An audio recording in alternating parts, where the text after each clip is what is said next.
Hello and welcome to another video, and today I'm reviewing Resident Evil Requiem, or Resident Evil 9 as it is known. I apologize ahead for my voice. I'm still getting over bronchitis. I feel like this voice thing is going to last forever. I still have a cough and I still have that, but let's go ahead and dive into Resident Evil 9. Before I talk about Resident Evil 9, I think it's important to know for maybe somebody who's watching this video, my history with this franchise. You guys know on the channel, the original Resident Evil, specifically the GameCube remake, is my favorite video game of all time. This franchise means the world to me. It is probably my favorite video game franchise as well. I absolutely love and adore this franchise. I do have entries I don't like. So it's important to note that I did not care for Resident Evil 7 or Resident Evil 8. I didn't like the direction they took the franchise. I did not like first person, and I did not care for the character of Ethan Winter. You can honestly flip a coin for me to tell you what one I think is better than the other, because I really didn't like either of those games, but I did play through them. But I always was wanting more for the future of the franchise. And so for the last couple of years, my enjoyment has come from the remakes. Resident Evil 2 and 3 remake, 4 to a lesser extent. I'm not the biggest fan of 4 either. And I'm also not the biggest Leon fan. So all of those things prefaced, Resident Evil Requiem is a hell of a video game and the best that Resident Evil has been for a new entry in years. When I say that, I mean Resident Evil 5. So it's been a long time for me to get an entry that I feel is really this good and this strong. This review will be 100% spoiler free. I will share my spoiler thoughts of the game on the next episode of Podcast 572. It will be coming out this upcoming weekend, but I'm going to keep it spoiler free here. I will talk about some things that have been shown in the trailer that I feel are fair game. So, like, for example, people know that Leon is in the game. People know that Leon returns to Raccoon City and goes back to the Raccoon City Police Department. Those are not spoilers. They're in the trailer. Anything else that hasn't been in the trailer, I'm not going to show. Also, all the footage you're seeing in this review is from the first 2 hours of the game. So your time in Resident Evil 9 is split between 2 characters. You have Grace Ashcroft, which is the daughter of the Ashcroft character from Resident Evil Outbreak. And you have, of course, returning legacy character, the legend himself, Leon S. Kennedy. And I think that the game has a perfect blend of both of these characters. So the way the game works, it's split in different portions. You'll play a little bit as Grace, you'll play a little bit as Leon, and so on, and the game flip-flops back and forth. I think in the trailers and all the memes and stuff that came out of Leon, I think people thought that this game was going to lean more heavy into the action of like 5 and 6. It does not. So I want to preface that right away. It is not nearly as action heavy as I think people thought it was going to be. And that's perfectly fine for this game. Also, the great addition here is the ability to play in first or third person. I don't think Resident Evil is a good franchise for first person, which is primarily the reason I didn't care for 7 and 8, outside of some very dumb story mechanics. And the ability here to do that is great. I played maybe 5 minutes of it in first person and said, nope, I don't like this. And played through 99.999% of the game in third person the way that I would want to play the game. I think that the opening environment when you are playing as Grace, you're not in Raccoon City, you're in a different city called Renwood, and you're exploring a care facility that has some dark undertones. It is marrying the best of earlier Resident Evil games where you're exploring mansions and stuff like that in the perfect blend of survival horror and puzzle solving that is, really the core pillars of the Resident Evil franchise. The story itself, it has a very good mystery around it that kept me going. I mean, this was a game I literally could not put down. When I was done, it took me 9 hours to get through, probably about 2 to 3 different play sessions. And I think it's the perfect length. I wouldn't want this game to be too much longer than it is. I fear it would overstay its welcome, and I wouldn't want it to be less than that because, most people complain it's too short.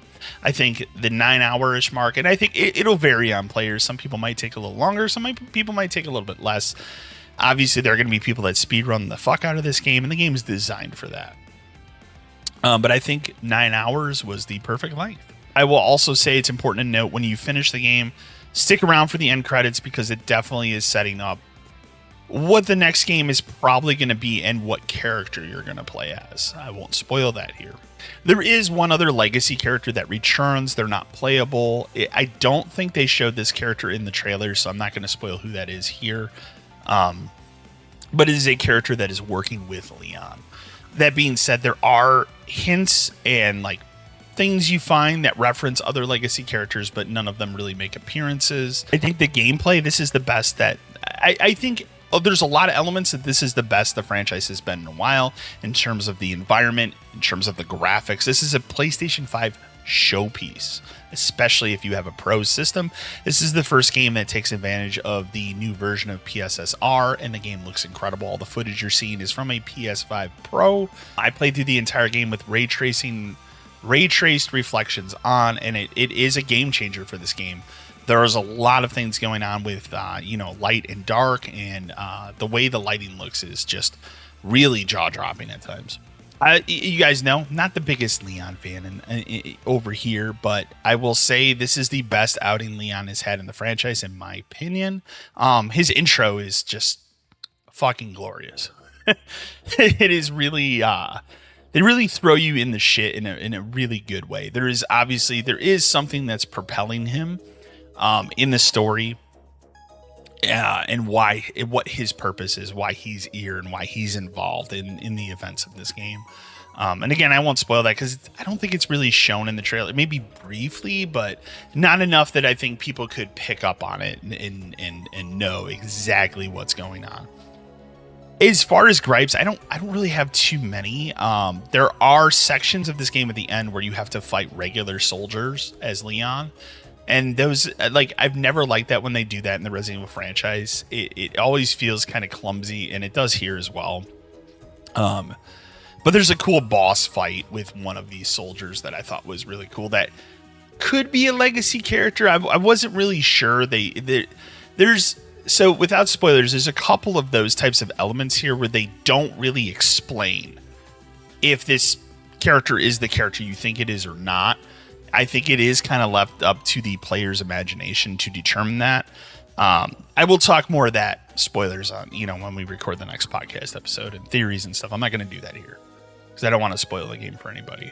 But there are hints and stuff like that in this game.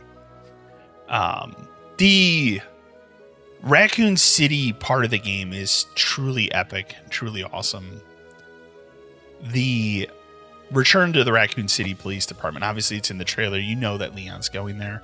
It's played like when you return to Shadow Moses in Metal Gear Solid 4. That's really what it's played like, and it's really, really excellent. They even play the original main hall theme from Resident Evil 2, and it's really good. It really brings you back. But exploring Raccoon City is really cool. It's not an open world game, but there are open elements to it. There's a really cool sequence. I didn't gather footage of this, but there's a really cool sequence where you're playing as Leon and you're scaling a like skyscraper that's kind of on its side, and it involves you walking across glass, and you can shoot the glass out to have zombies fall through so they don't attack you, but then it can prevent you from moving forward. You can also fall through the glass. It's a really cool, unique situation that you've not really seen in the franchise before. I also say, well, there's not really anything like particularly scary in the game. There is a really creepy enemy type in the early parts of the game when you're playing as Grace in the care facility. There's a zombie who kind of sings, and it just has a really creepy vibe to it. I really, really dug in the game. Again, I'm kind of talking all over the place about this game because I don't want to spoil it for anybody. But here's what I can confidently say about the game. It is the best Resident Evil has been in years for a new entry. This is probably my favorite game that has had Leon in it. I think there's a lot of things that really redeem his character, especially he's basically a grizzled, hard old man, and it's really good. I believe he's supposed to be 49 in this game. It like gameplay wise is the best Resident Evil has been in a while. And again, once again, the re-engine is, the dividends are returning so crazy on that engine. That's one of the, again, I think that is the single best decision that Capcom has made in years, was to go underground for a couple of years and make a engine that has continued to produce excellent results. Overall, Resident Evil 9 is an excellent game. Probably honestly will go down as one of my favorites in the franchise at this point. We'll see as time goes on, but for me, it's a 9 out of 10. Ironically, Resident Evil 9, but 9 out of 10 for me. Highly recommend the game.